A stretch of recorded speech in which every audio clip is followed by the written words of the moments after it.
I was actually ফুলি, তোমরা ঠিকই শুনছো।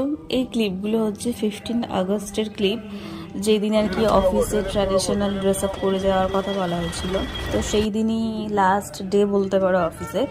সেই দিন খুব শরীরটা খারাপ লাগার কারণে আমাকে কিন্তু হাফটা নিয়ে বাড়ি চলে আসতে হয়েছিল, এবং ভেবেছিলাম যে রেস্ট নিলে হয়তো আমি সুস্থ হয়ে যাবো বা ঠিক লাগবে, পরের দিন আবার অফিস যেতে পারবো।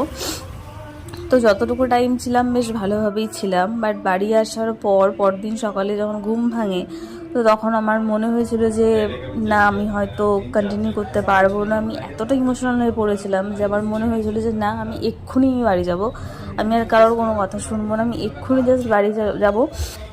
এই ক্লিপগুলো আমার কাছে অ্যাকচুয়ালি রিমাইন্ডার বলতে পারো, কারণ এর আগেও ইমোশনসের ওপরে ভিত্তি করে আমি অনেক কিছু করেছি যেটা আমার লাইফে প্রচুর ইম্প্যাক্ট করেছে। তোমাদেরকেও রিকোয়েস্ট করবো, প্লিজ কিছু সময় ওয়েট করে যা, শুধুমাত্র ইমোশনসকে